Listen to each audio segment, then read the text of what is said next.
تو یہ کراچی اجتماع بھی قبولیت کی نشانی ہے۔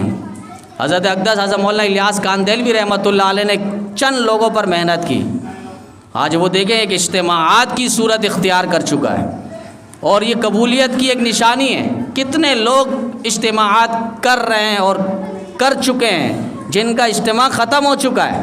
حضرت مولانا عبدالشکور دین پوری رحمۃ اللہ علیہ نے فرمایا ملتان کے اندر ایک اجتماع ہوا تھا 1985 کا، وہ دور دہرا رہے تھے، کہا کہ ایسا اجتماع تھا مشرکین کی طرف سے، انہوں نے گاڑی کا انتظامات کیے، کھانوں کا انتظامات کیے، آنے جانے کا ساری سہولیات، تقریباً اس وقت وہ کہہ رہے ہیں 20 لاکھ کے قریب کا خرچہ ہوا تھا اس وقت کا۔ اتنا کچھ کرنے کے بعد اب آپ دیکھیں اجتماع کہاں ہے؟ کراچی حج کے بعد، اور سب سے بڑا اجتماع ٹونکی اور اس کے بعد رائے اور اس کے بعد کراچی ہے۔ یہ قبولیت کی نشانی ہے، لاکھوں لوگوں کی ہدایت کا ذریعہ ہے۔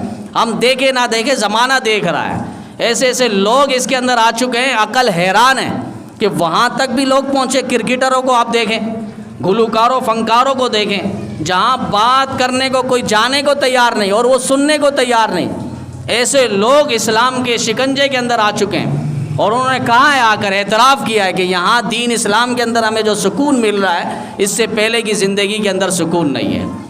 ہم کیوں نہیں مان رہے ان کی بات؟ اسی نماز کے اندر سکون ہے۔ زندگی کے اندر اگر سکون چاہتے ہیں تو ہم نماز کو سکون کے ساتھ پڑھیں۔ کراچی اجتماع ہے تو مسجد کے اعتبار سے جانے کی کوشش ہو۔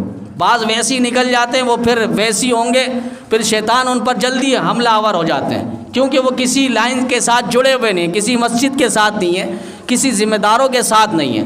تو مسجد کے ساتھ اہتمام کے ساتھ نکلنے کی کوشش ہو اور اپنے آپ کو تبدیل کرنے کی کوشش ہو۔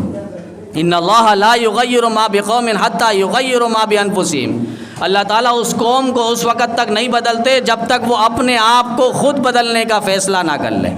ہم اپنے آپ کو بدلنے کا اگر فیصلہ نہیں کریں گے تو پھر اجتماع ہمارے لیے کوئی فائدہ نہیں ہوگا۔ جو جا رہے ہیں ان کے لیے فائدہ ہے، پوری دنیا پہ سینکڑوں ہزاروں کی تعداد میں جماعتیں نکل رہی ہیں اور کافر لوگ مسلمان ہو رہے ہیں اور ہوتے رہیں گے۔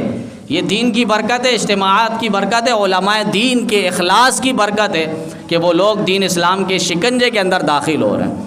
ہم تعداد بڑھانے کی کوشش نہ کریں کہ ہماری مسجد سے 60 کے قریب، 80 کے قریب، 90 کے، ٹھیک ہے اتنے لوگ جا رہے ہیں، لیکن فائدہ بھی ہونا چاہیے کہ وہ لوگ مقام پہ آ کے جڑیں اور پھر مقام کا ساتھ دیں، اور تعلیم اور گشت کے معاملے میں وہ ساتھ رہیں، اور کم از کم وہ 5 وقت نماز جہاں بھی ہو، اگر محلے میں ہے تو محلے کی مسجد کو آباد کریں۔